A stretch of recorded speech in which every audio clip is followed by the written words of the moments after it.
आजिर कविताटी हेउछि स्मृति रे लुहर लेखा। तो कविताटी हैला मनरे जेते अभिमान रहीगला कथारे केबे भी ताहा कहि पारिलिनी। हृदय रे जमिथिबा सेई दुख आखिर लुह होई पथरे खसीगला। तुमे थिल सपनर आलोक मोर अंधकार जीवनर प्रथम सुख। किंतु सेई सपन भांगीगला एमिति जड़े अजणा पथिक जेमिति पथ छाड़ी जाए। दिन रे हसीथिबा मुह रातिरे भांगीथिबा हृदयर कहानी होई जाए।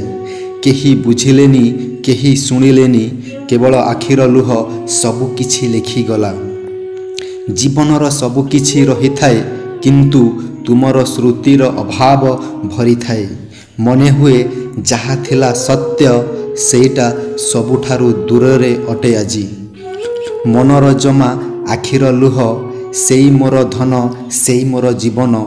हृदय रे जेते वेदना रहिछि तुमर विदाय सेइथिरे आजी लेखा होइछि।